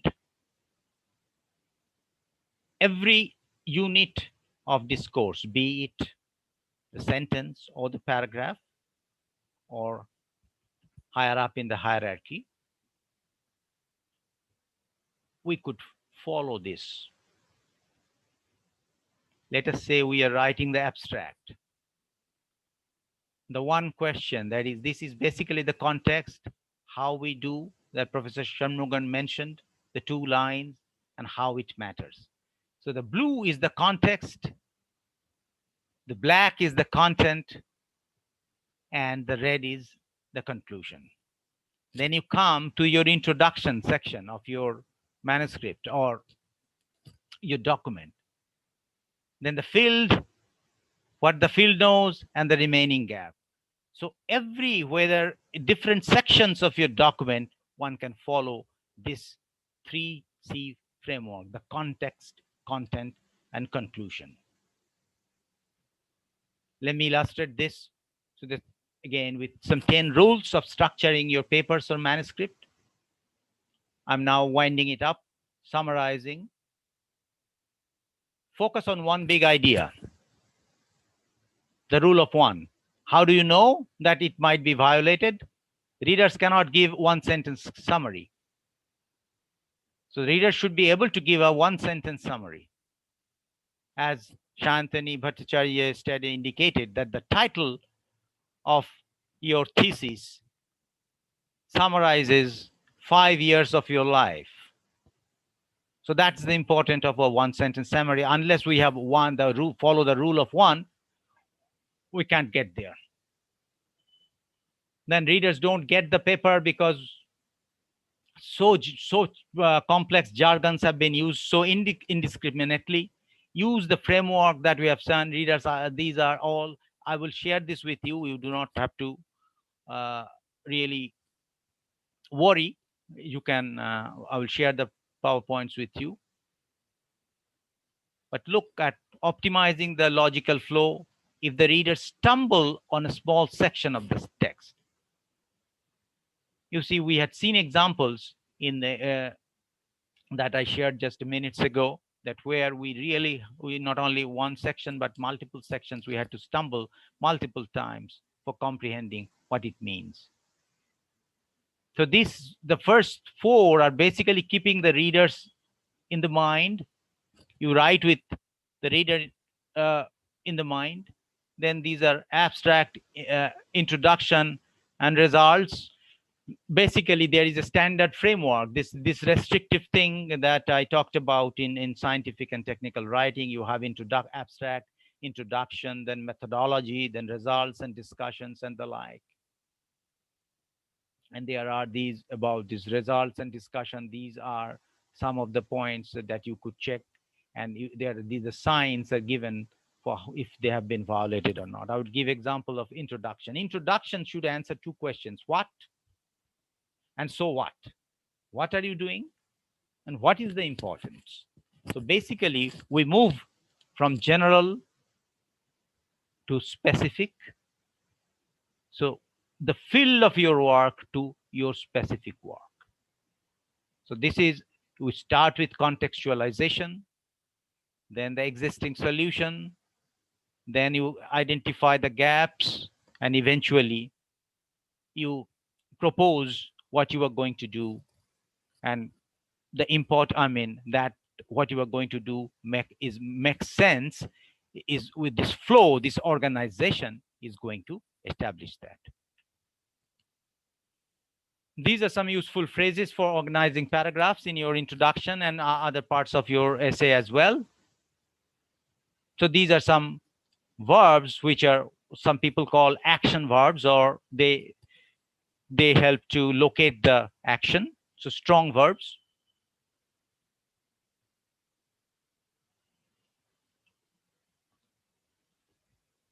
Essentially, when we write scientific or technical documents, we have to keep the readers in writer's organized mind. So we got to ask 5 questions. The reader ask 5 questions. We have to remember that. The questions the reader asks is what is going on? Whose story is it? So what's going on is the thesis. The main point. Whose story is it? This is the topic that you have to build the context. Then how does sentence connect back to the previous sentence? How does this sentence connect forward to the next sentence? This is coherence and unity. And what are the pieces of information in this sentence that could be read with special emphasis? That is the stress point. Usually that comes in the end. DNA knows is an example of that.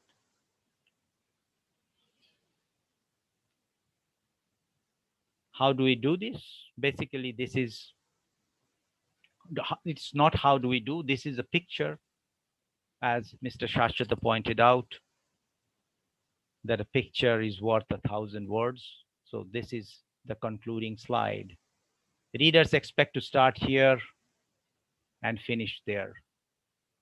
And we have different units which are linking different, but if there is one broken, then we cannot reach the end following a smooth path.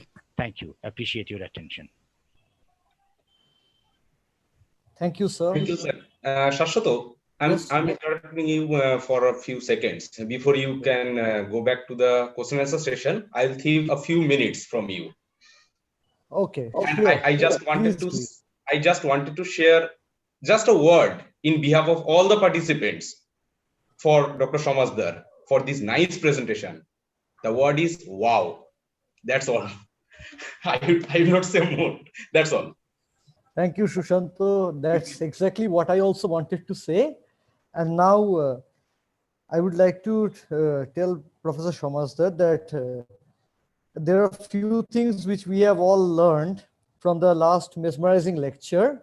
The first thing is the necessity to empathize with the readers while you're writing. The second and most important thing is that complex technical content should not lead to impenetrable writing. The next rule that I would like to point out is that less is often more and excesses should be ruled out. And the necessity of maintaining unity so that one stays within the limits without digressing too far. And most importantly, something that I would like to point out from which we have all seen, and you have demonstrated it so well, sir, the necessity of reading for the purpose of good writing, something that is sadly often forgotten in these times. And thank you, sir, for the wonderful lecture. Now, with your permission, I would like to take questions from the chat box. Sure. Sure. Yes, sir. The first question is from Siddharth Rajak. What is the difference between thesis, research paper, and articles?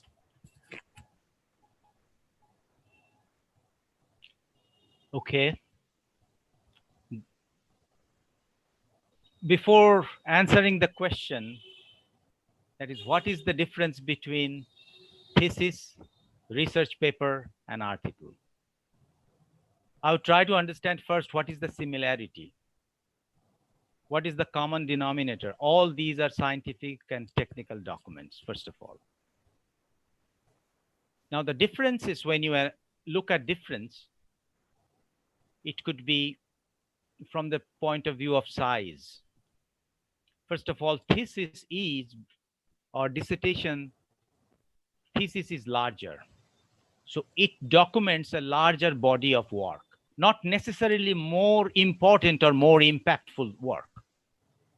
However, it documents larger volume of research. And papers and articles are often used interchangeably. Now, there might be certain differences, but I am not a nitpicker or persnickety person. There might be somebody in certain convention, certain types of relatively smaller scientific documents could be called papers or articles. But both, they describe and they expose, these are expository in nature. They talk about certain scientific topic and they elaborate on that. So there are different types of papers, such as review papers, or there are original research papers or research articles where you do something and you first explain the context of it and then eventually point out the original contribution. So that's more or less, in a nutshell, to keep in our mind the similarity and the difference among those three terms. Thank you, sir. Now I'll take the next question. This is from Milind G. Thakare. Is scientific writing different from lingua franca? Well, the meaning of lingua franca means the standard language. I mean, that is, so scientific writing is now, English has become the lingua franca. That is the more or less the standard language of writing scientific. So that's so yeah, in a sense they're related, because you need a language to write scientific writing. And lingua franca means that is pretty much practiced by, adopted by all. It comes from in ports and all that it was used. I don't want to get into, we are already a bit short in time. But English is the language, the standard language of writing scientific papers and scientific and technical writing worldwide. That's the most most dominant one. Next one, please. Thank you, sir. The next question is from Avimanyu Bandopadhyay. He pays attention. He always asks every day. He's asking questions. Good. Yes, sir. Someone who asks. And I pay attention to him as well. Okay, sir. I'll take his question. Are there any steps to consider in order to completely avoid or eliminate any potential logical fallacies from arising in future while writing a paper or thesis? One thing that I can think of in this regard is to hold on. First, again, it is becoming too long. Okay, sir. Okay, I am practicing what I preached. So the first part is keep a chart, keep a checklist. Some of the things that I showed or your own things, it has to be visible in front of you. If it is visible, for example, in standard books, I can share, there are some there on where when I am writing, I write down, I make, there are lists of logical fallacies, like syllogism. They are what kind of logical fallacies, non sequitur, and there are several are there.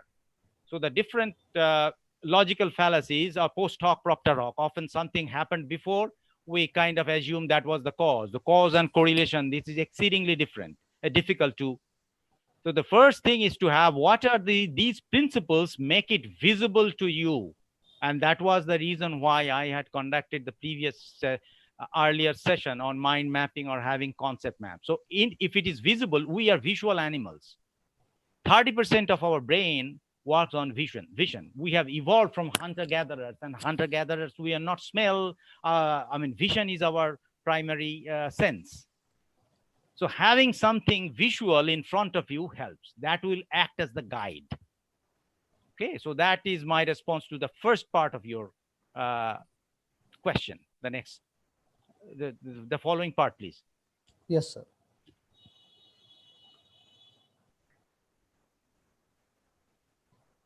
The following part is, sir, this is what he has written. One thing I can think of in this regard is to stay true to the facts and cite the most honest references. Please elucidate on how we can manage for such an use case, and if there are any other points to watch out for. No. You see, we have the rule of one. So no, basically stay true to the facts. Don't indulge in unfounded opinions. You got the point right. Thank you, Mr. Abhimanyu. Okay, sir. Now, with your permission, I'll take the next question. Sure. This is from Ritesh Hajra.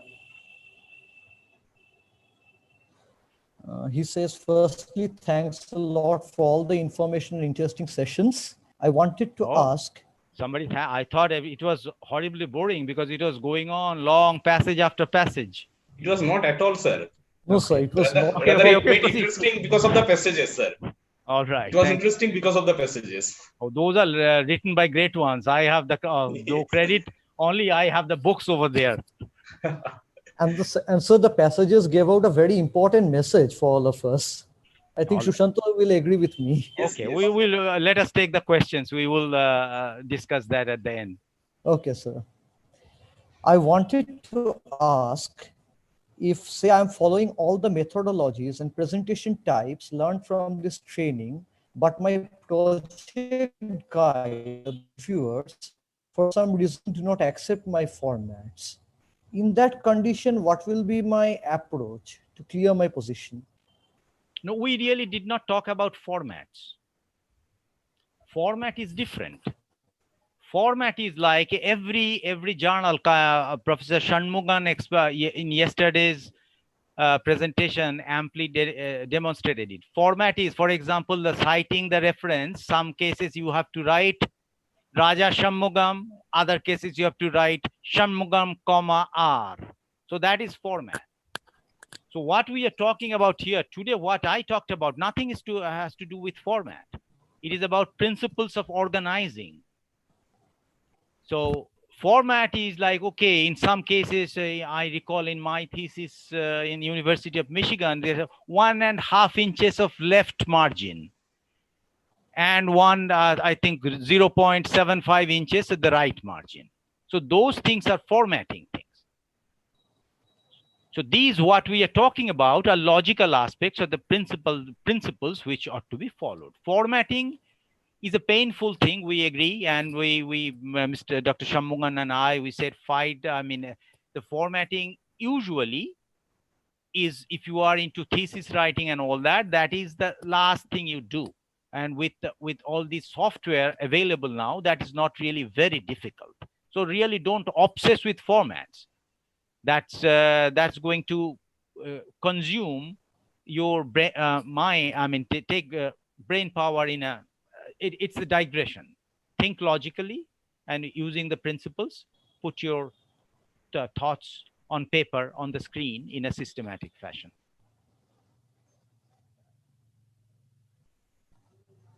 Thank you, sir. Now, with your permission, I'll take the next question. This is from Shayan Dash. Shashato, Okay. When should I? Yes. Shashato, I'm interrupting a bit. Can we allow Mr. Shayan Das to speak? Rather, yes, definitely. That will be very good. Yeah. That will be a good approach. It's okay with me. So, Mr. Kumar, please allow him. Yes, sir. Mr. Shayan Das, please unmute your mic and please ask your question. Sir, can you hear me? Yes, you are audible, Mr. Das. Yeah. So thank you Yes. for a very nice session, Dr. Samazdar. So actually, I am now currently pursuing the PhD. So my question is here that it is regarding the patent and the journal. Actually, I am means whenever I want to apply my work for a journal and for a patent, and when I apply my work as a journal, that difference I actually don't understand. Okay. Your Yeah. question is a very valuable question. However, it is a bit premature. It is Yeah. half relevant, and that it would be clarified by Dr. Yashwant Panwar, which is the Friday morning session. However, Okay. what I'm going to say, if your work is published, it is not patentable. Okay.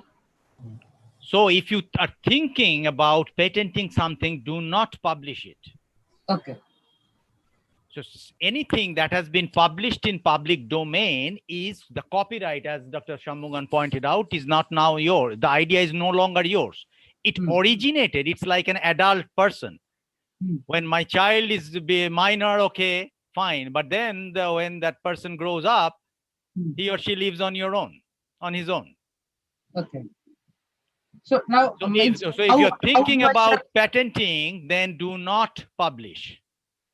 no, how should I understand that this kind of my work No, will no, go for a patent? no, because that is fairly straightforward. That Okay. is if it is developing something, if it is developing a solution.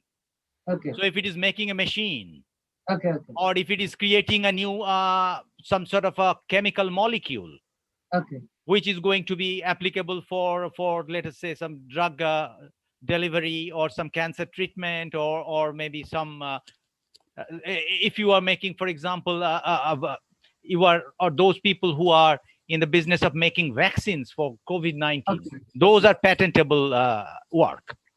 Most Okay. of the thesis is, most of the PhD work is not patentable work. Yes. Yes. Yes.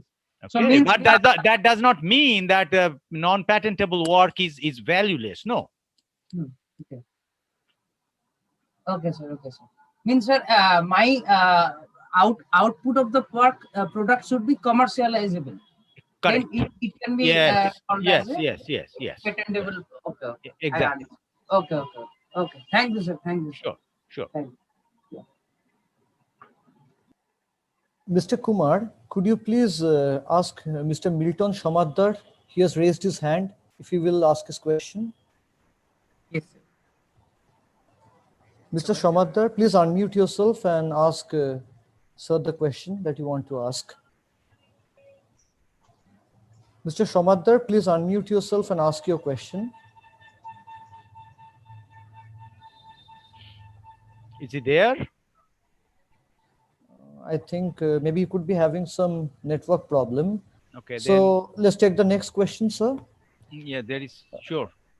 Mr. Somebody Abhimanyu- Malavika Chakra. Anyway, never mind. Yes. Proceed. Yes, I can see that Avimanyu Bandopadhyay has raised his hand. No, if there are others, let us give them a chance. He Abhimanyu. Already he has put the question, sir. Right. Yes. Okay. So, Okay, sir. Let's take the question from Ms. Malavika Chakraborty then. Mr. Kumar, if you could please do the need.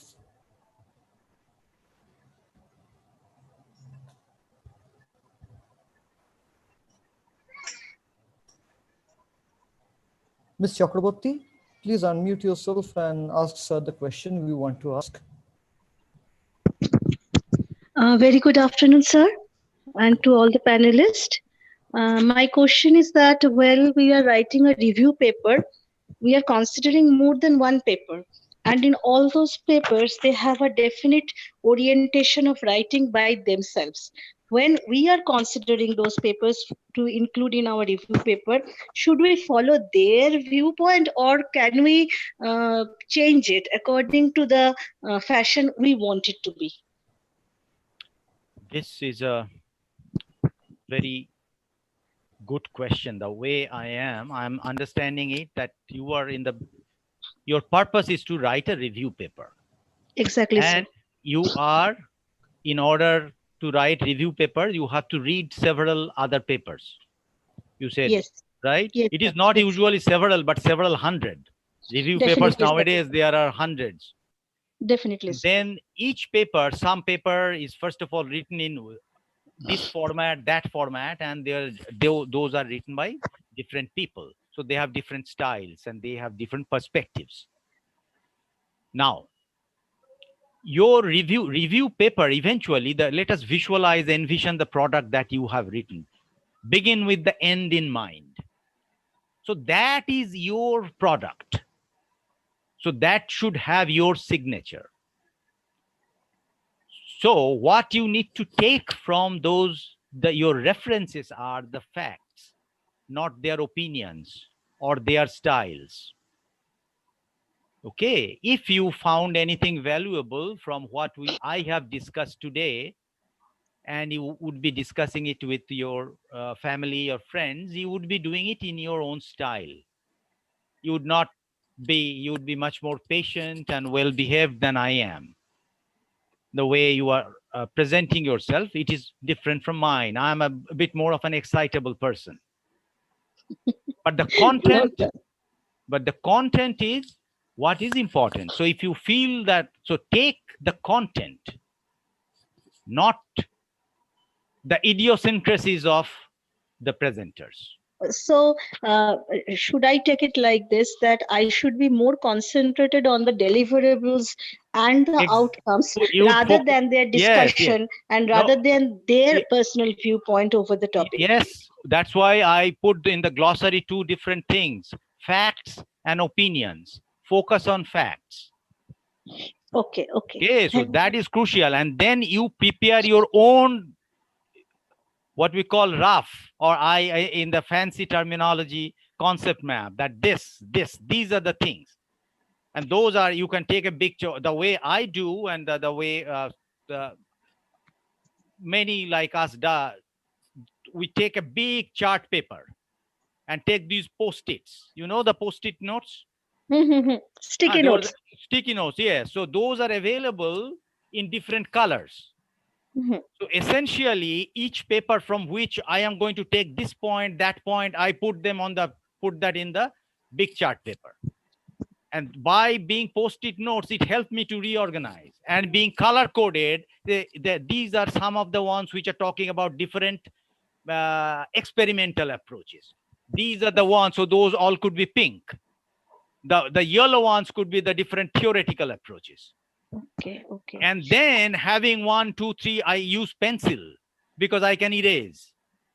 So maybe I thought this would have been better in the beginning to put in the but then later on I think no, let this be the third in sequence. Okay. So such physical things, trust me, Malavika madam, you give it a try once.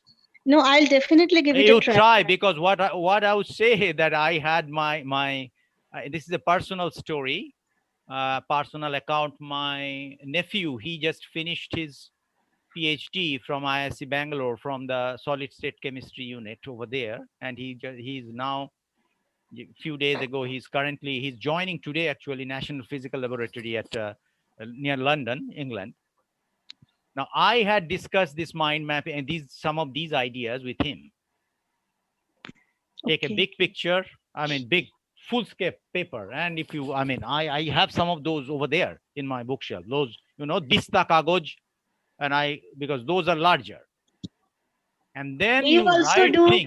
Yes, we also do this rough work, but in a very scattered manner, not as planned. Because you yesterday only talked about this mind mapping. That was wonderful concept, and this is also a part of it, I suppose. Exactly. Mind mapping is nothing but organizing. It is equivalent to organizing your mind the way you organize your closet or your kitchen or whatever. So there, what he did was practicing it. And later what happened, that his advisor, he's one of the very famous names of the country in chemistry. I'm not going to name, that's what the reason. But he noticed it. And then later on, every time he passed in the lab or saw someone using a big full-scale paper with certain things, say, oh, you are planning another paper. So this planning and organizing it helps to have a big piece. Big canvas and movable pieces. Okay. Thank you, sir, for your honored opinion. Thank you. Thank you, sir. Now, with your permission, I have one question personally, all right, sir. Yours is usually very long and difficult ones to answer, but anyway, I will try. So if we are working with a fact which is not well validated, would it be a good idea to follow the practice of guarding while working on it? No, you see, you come from a background, I know, humanities. Humanities really doesn't distinguish that way. Okay, so fact is, I'm not validated, fact is verifiable. Okay, so essentially scientific writing, it is, to be able to do somebody like Dawkins is exceedingly challenging because your elements are dry. You cannot let your imagination loose. You cannot just say, I want to see my pilot. There, the pilot will mean actually an aircraft pilot. Connotations are pretty much ruled out. You have to deal with denotations mostly. So fact is, and you can hint. It has to be, again, those are like DNA knows. It is almost like a profound prophecy. But it is absolutely, the fact is there. It is founded in irrefutable fact. So that takes years, if not, eons of practice. But it is not, it is verifiability of facts. Verifiability in terms of, let us say, if you are going to say something like the example that I gave, that well, there exists one of the 7 wonders in India called Taj Mahal. I should be able to go and at that latitude, longitude, and see it is there. Or reproducibility. If you are talking about high temperature superconductors or something which has a transition temperature as 120 bismuth, those bismuth type compounds, then I should be able to conduct that same experiment in my lab and see if it happens or not. If it is not, then there are then what is being said is not validated. And there have been such cases, such as I gave the example of a cold fusion. That was the big thing when I was doing my PhD in early 90s. That was a big thing. And then it really fizzled out. And even in recently, there was this fudge data in New England Journal of Medicine. Other people could not verify. Even IISc Bangalore, they had a room temperature superconducting thing came. I mean, they sent it. There was a lot of controversy. Now it has not been validated. So verifiability in one sense, and then the other side is reproducibility. So that's fact-based. Okay, thank you, sir. I guess this is, I kind of purposely did it, that I made my answer longer than your question. Thank you, sir. Thank you for answering my question. Sure. Yes, is there anything else in the chat box or Q&A from the audience? No, sir, I think that will be all. Okay. Now I would like to request Dr. Brototi Ghosh to deliver the concluding remarks and the vote of thanks for the session. Madam, please. Okay, thank you, Shashwatu. And let me begin with, first of all, thanking Professor Dr. Shukhendu Shomazar for giving such an exhaustive but comprehensive lecture in front of us. The way he had designed the whole thing, covering, I would say, aspects of most of the topics required for writing a project or a thesis, whatever it is. And it was wonderful watching it. With his, not only his anecdotes and other deliberations, but at the same time, how to make it impressive. That what he said, that is really wonderful, because those who have submitted their PhDs long back, they know how difficult it was in those times. Especially in the, as he said, he had submitted in 90s. So in 90s, what we had to do, we had to go to the library and just turn over the pages of the books, jot down the points, and then how to get it done properly in a comprehensive manner, right? He said he technically and scientifically to design it was really problematic. And I really hope the would-be aspirants of PhD or those who will be submitting their projects, his speech will really help them a lot. And I would say that in the days to come, we need to follow these principles more and more, because with the advent of technology, now what is happening, all these theses and everything are being designed electronically. Once you submit it, it is being uploaded electronically so that everyone can see it, access it right from their home through the electronic media. So now, if it is a long one, if it is a voluminous one, it gets very difficult to upload things. So now you'll find in most of the universities, they are recommending that your thesis should be precise. At the same time, it should express what you want to say. So in that case, these knowledge is very, very important, what he said and what he discussed with us. And equally beautiful it was to see the participants coming up with different questions. That's how interested they are. It's not just somebody speaking and then the others remaining mute. No, it should be always interactive. And so that one who speaks and the other who listens both have a sense of belonging to the program. Okay, which is very much essential. And I would thank the organizers also for giving me this opportunity, and especially Sushant Kayal and Shashwat Sengupta. It's already 12:47 p.m. and you're having the second session at 2:30. So the participants, once again, thank you. Without you people, this program would not have been successful. I really offer my regards to all of you who have participated in today's program. Thank you once again. And thank you, Professor Sharma sir and the organizers. Okay. Thank you. Thank you, ma'am. Thank you. Thank you. So now we have come to the end of the session. We have another session at 2:30.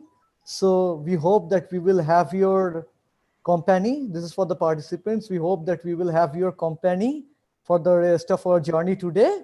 So stay tuned. Thank you. That's all for now. Thank you. Sir, please unmute your mic, sir. So please unmute your Maida, microphone. sir. Acha, the same link and all that is going to be used, right? Yes, sir. Yes, sir. Okay. The same link. Okay, sir. Thank you, sir. Thank you, sir. Thank you, sir. For all participants, we will be back at 2:30 p.m. for the session 2 with the same link. So kindly join at 2:30. Thank you all. Sushant Kayal, sir. Yes, yes. So shall we Mr. Kumar. conclude, no, sir? Yes. Yes, sir. We can close the session right now. Yes, sir. We will be back at 2:30 p.m. Yes. Yes. 2:30. Thank you, sir. Bye. Thank you, Shushanto. Thank you, Shashwat.